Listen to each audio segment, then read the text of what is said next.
One of the beats that I covered was the telecommunications beat, and this was at a time when the United States was absolutely dominant in telecoms. Remember, of course, Bell Labs, which invented transistors. The whole computer revolution began here in the United States, and companies that were spun out of that, like Lucent Technologies and Bell Labs, were making the telecommunications equipment that China was importing to build out its cell phone networks and the like. And they had a dominant lead. Other Western companies as well, like Nortel Networks, Marconi in the UK, Motorola used to be in this space. You had companies like Alcatel in France.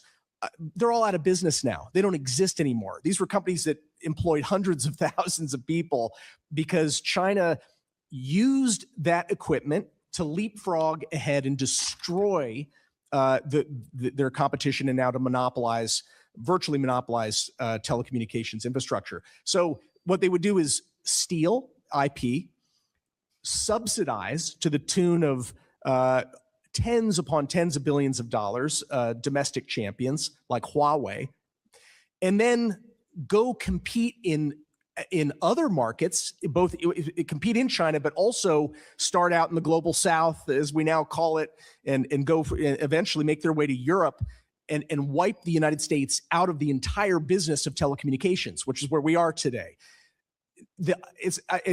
Without any sense of irony here, it's actually the same Chinese companies that are trying to do the same thing again. It's Huawei that is going to try to destroy American chip designers and manufacturers using the same playbook. Suck them in, get their equipment, use the American equipment, subsidize it in order to then start stealing market share around the world, and then destroy their access. No one gets addicted to the American technology. The policy is to destroy American involvement in that whole sector, and then win the future. So we're watching the same bad movie all over again.